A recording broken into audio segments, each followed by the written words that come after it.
So when you ask me controversial opinion, it floats to actually a Batman movie. My controversial opinion is I thought Val Kilmer was a good Batman. He got a lot of hate. Simply I hate him. Michael Keaton. Actually, as I got older, he's actually a good Batman.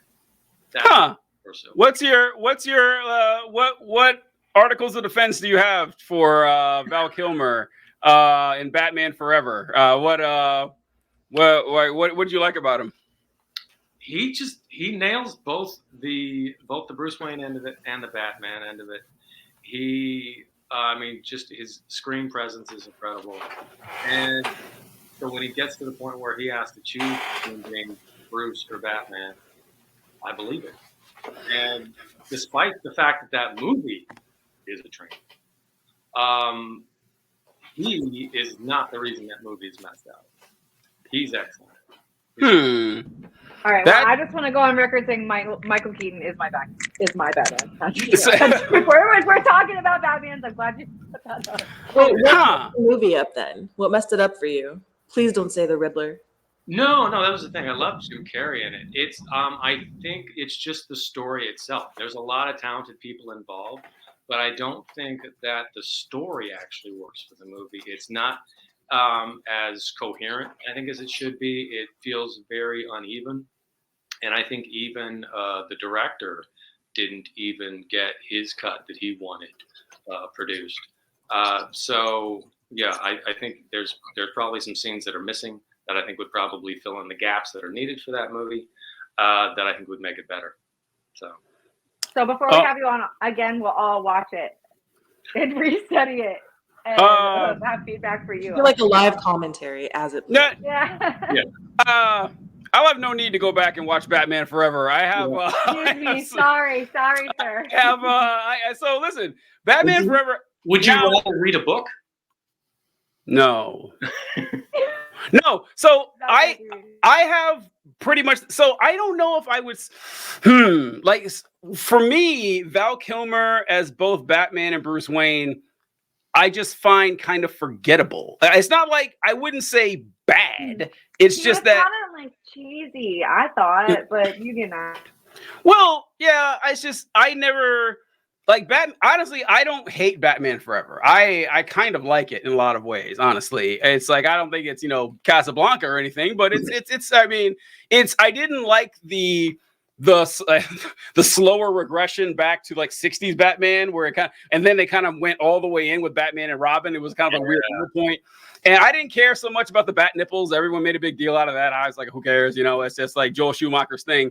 But my problem with Batman Forever was Two-Face. I love Tommy Lee Jones as an actor. I could not stand Two-Face. And Two-Face. I agree with that.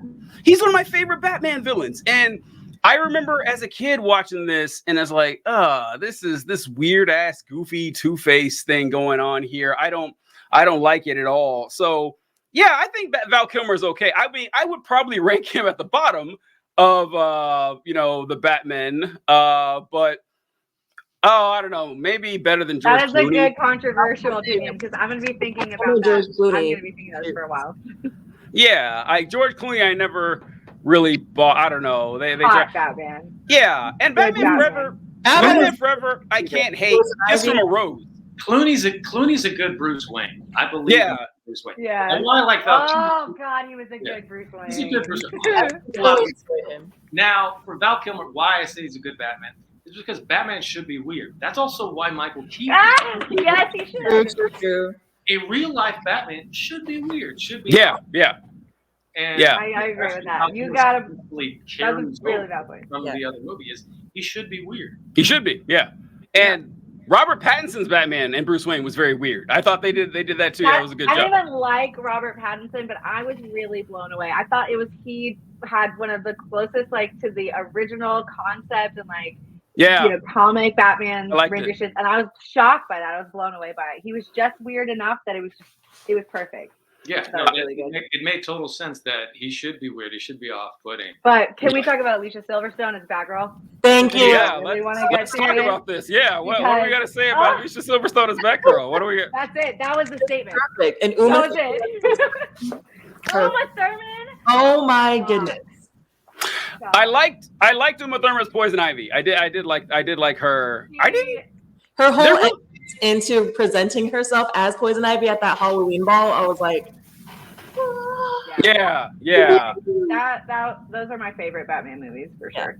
Personally, no one asked me. Oh, I just need to want to know. the cheesiest, but I love how they introduced like Robin and all those extra characters. Yeah.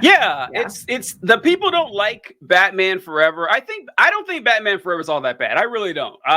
Batman and Robin is garbage, but Batman Forever is decent enough. Like it's not as good as the first two, but it hadn't gotten to full cheese yet, and it was slowly creeping there, so people downplay it. One thing I will say about this is, so as a kid, I remember reading this Batman comic, and it was about the origin of Two-Face.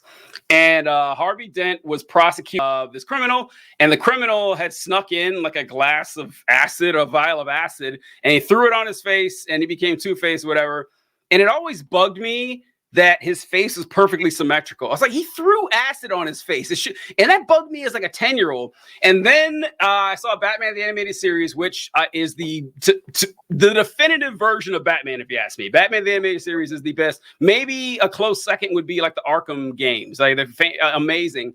And then, sure enough, for Two-Face, like in that iteration of Batman, this like vat of chemicals explodes, and that makes him Two-Face. Face perfectly symmetrical. Bugged the shit out of me. It's like, there's no way that would happen. Then I remember I was so excited to find out that in The Dark Knight, Aaron Eckhart was playing Two-Face. And, he falls onto the gasoline.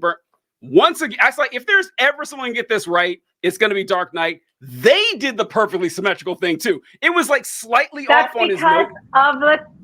Is that not because of the comics? Like, wasn't his face? It is, but it shouldn't be. Didn't it show a full skull? Like that was cool. Yeah, it looked good. But yeah, that's what. So I started in the comics. In the comics, it's perfectly symmetrical. It shouldn't be. It bugged the shit out of me. And so I am happy to report this. But there's a new Batman cartoon coming out. I don't know if you guys heard about this, but it's called Batman the Caped Crusader, and it's made by the same showrunner. He just got it ready to go. Well, I brought it up here. By the same showrunner who made the Batman the Animated Series back in the 90s. And I found the Two-Face, and look at that. Unsymmetrical as fuck. And I was like, finally, and I also like that his face isn't a different color. I like that it's just like a scarred face that's just like, it's not like a perfect line down the center of his face. I just appreciate that, and I'm happy to see that someone finally got that right. And it shouldn't have taken until the year of our Lord 2024 for someone to figure out how to properly draw Two-Face. So that's all I want to say about that. Finally. We're still working on world hunger, but you know what? We got that Two-Face problem. I'll take it. Two-Face. Yeah, I can die a happy man now. Yeah. Some little things in